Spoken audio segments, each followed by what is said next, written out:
শুক্রবার যা হোক করে অফিস থেকে বেরিয়ে বাসে উঠে পড়ি। সন্ধেবেলা বাড়ি। গোটা সপ্তাহের ক্লান্তি এনে ফেলে দিই নিজের বিছানায়। তারপর আমার অসাড় শরীর কোথায় যে ভেসে চলে যায় আমি নিজেও জানি না। এই সব দৃশ্যের কাছে দুদণ্ড বসতে পারি বলেই ছুটে আসি বারবার। সামনে অসীম ধানক্ষেত, শুকনো পাতা ঝরে পড়ার শব্দের ভেতর নীরবে চলাচল করে গাঁয়ের মানুষেরা। কি যে মায়া তাদের চোখে মুখে।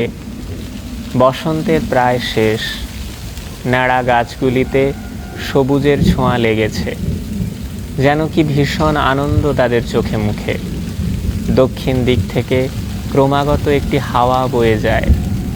অশ্বত্থ গাছটি তার যৌবন ফিরে পেয়েছে আবার।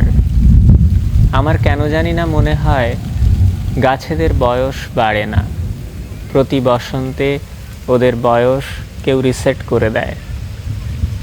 বট গাছের লাল ফলগুলি মাটির রাস্তায় পড়ে থাকে অযত্নে, তাদের উপর দিয়ে বোবা সাইকেলগুলি চলে যায়। পাশে একটি বাঁশের মাচা, বটের ঝুড়ি নেমে গেছে এদিক ওদিক। সমস্ত শূন্যতা ভরিয়ে তুলছে ওই একই বাতাসের বিরামহীন প্রবাহ। আমার শরীর মিহি হয়ে আসে, কিছু অংশ উড়ে যেতে থাকে বাতাসের সাথে। কোথায় যায় আমার সেই ধুলোবালিময় শরীর? কার কাছে যায় তারা? কে পায় আমার কিয়দংশ? কে জানে। মরা সর্ষে ক্ষেতের পাশে ফেটে গেছে পেঁয়াজের ফুল। মেঠো পথ ধরে আমার শৈশব ছুটে যায়। ঘন সবুজ ধান খেতে এলোমেলো তরঙ্গ খেলে যাচ্ছে।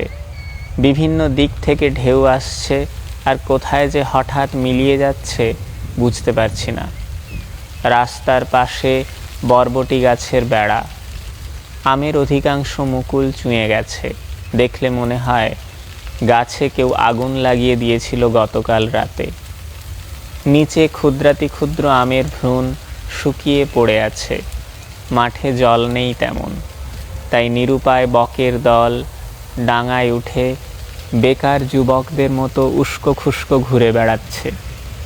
নাম না জানা কিছু পাখি ডাকছে, অনেক চেষ্টা করেও তাদের কোনো মতেই দেখতে পাই না। আমি যা যা বলে উঠতে পারি না ঠিক করে, এই গাছপালা, জল, হাওয়া, পশু পাখিরা সেই সব কথা নিজেদের ভাষায় আমার সামনে তুলে ধরে। আমি ওদের কাছে গেলে নিজের লেখার ক্ষমতা খুঁজে পাই। লেখার খাতায় তো আমি লিখি না, লেখে আমারই ভূত। আমার ভেতর আরও একজন কেউ বসবাস করে, সে আমাকে দিয়ে লেখায়। আমিও তার বশবর্তী হয়ে হাবিজাবি লিখে চলি, আর আমার লেখার পৃষ্ঠাগুলিতে বাতাসের ছায়া দোলে। সেই ছায়ার ভেতর আমার লেখাগুচ্ছ নিজেদের মতো করে বাঁচে, সুরক্ষিত থাকে।